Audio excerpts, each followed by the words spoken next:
All right, what is up? It is another beautiful Saturday afternoon or something like that. Or no, it's Monday. It's Labor Day today. And I wanted to come on here for a brief moment and talk a little bit about our relationship with food, what it is, how we can take over or conquer our relationship to food, how we can stay in control of that relationship, and what that really means. So, what's up, guys?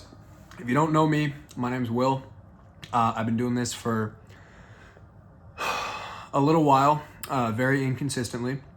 I've been competing in bodybuilding for a little while. I've competed in powerlifting in the past, some other shit like that. I've been a personal trainer since I was like 15.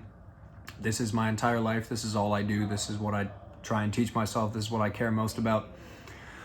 So I'm going to try and make this a relatively short and sweet video, and we can cover the topic of our relationship to food more in the future. But let's just start off with what food actually is. So we all know food is energy, food is calories, food is macronutrients, and food is micronutrients.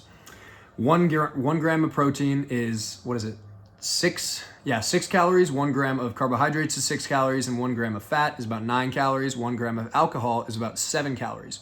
Those are all 4 of the different macronutrients. Now, everything that gives us energy, all food, is made up of macronutrients and micronutrients. Micronutrients are all of the things that don't have calories and don't have energy to them, such as like vitamin E, minerals, vitamin D, vitamin C, all these things that we can't necessarily measure in calories per se. So that's what food consists of. Everything that fuels our body, we inherently get from either food or medicine or things that we ingest. Obviously, this is common knowledge. So now let's talk a little bit about the relationship to food. So we all have some sort of relationship to food. Like when we see something, we see a Domino's pizza, or we see a plate of steak and potatoes. You think something differently than when you see that Domino's pizza. Something different goes through your head than when you're looking at that plate of steak and potatoes.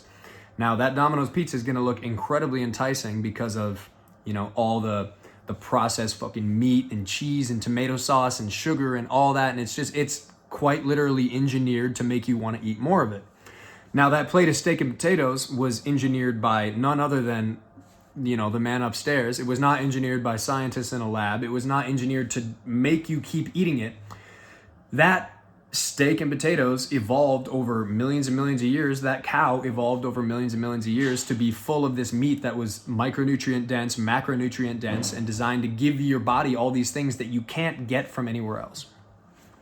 And that's why red meat is, so important compared to like white and dark meat. But that's a topic for another day. Going back to the relationship with food.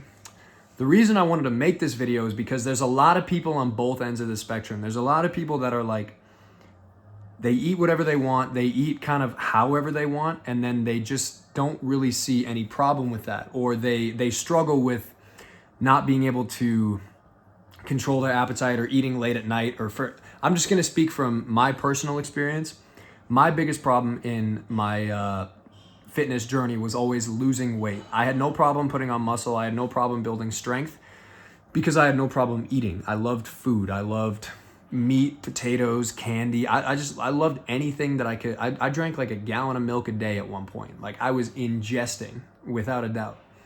Overindulging for sure. And what that did was, as I was a kid, that gave me a good base. It gave me a good starting point. It made me strong. It made me big. It made me all these things.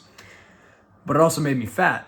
And obviously being at such a young age at that time, constantly eating so much to build so much muscle and things like that, your body starts to create this, it starts to form this dependence on food. Like it's pretty soon late at night, you're discovering, oh my God, I want to eat more, or I can't go to bed until I eat, or you're thinking these things to yourself. Like you start to have these different thoughts perpetuating in your mind because of the habits that you're forming around food.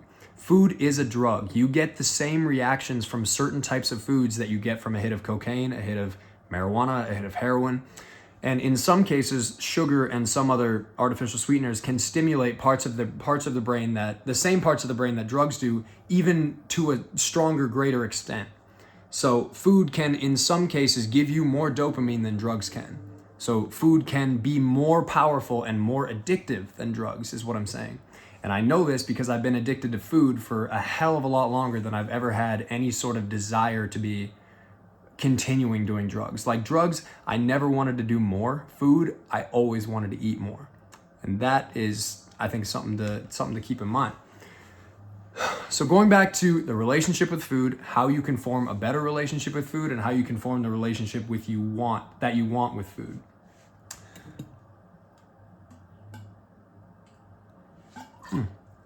Excuse me. Anyway, in the past, something I've done, and I don't recommend, oh shit, almost lost you. Sorry. Something I've done in the past, and I don't necessarily recommend other people do this, is the longest I've ever fasted for, I think, was 72 hours. And I would go to work, I would wake up at 2 a.m., get to work by 3, work for 12 hours, get done with work by 3 p.m., get home by 4 or 4:30. And I did that for 3 days without eating any calories, without drinking any calories or anything. And the reason I did that, the reason I started it was not inherently good. I binge ate for the last like 3 days or 4 days prior to that. And then I was just like, fuck, I can't eat for like 3 or more days now because I got to fix the damage that I just caused. And that's not good. You don't want to try and fix your mistakes when it comes to food after the fact, because then you're going to be tired. You're not going to be eating as much. Your blood sugar is going to be all fucked up. But I did it anyway because I'm an idiot and I don't care. But don't do that. But the reason I'm telling you that is because when I did that, when I went 72 hours with no food, it was good for me because my entire life, I always had this feeling of like, oh, 11:30, 12:30 at night, I need to eat. I need to have a big plate of food. I need to have a bunch of protein, carbs, fats, whatever. And that 72 hours when you go to bed hungry for 3 days in a row after not eating, you learn that like, okay, maybe I don't necessarily need this food as much as I thought I did. You learn that it is completely mental. And that's the same exact thing when it comes to like, let's say you want to lose like 100 pounds. Let's say you're 200, 300 pounds, you're 100 pounds overweight or whatever, and you want to drop 100 pounds.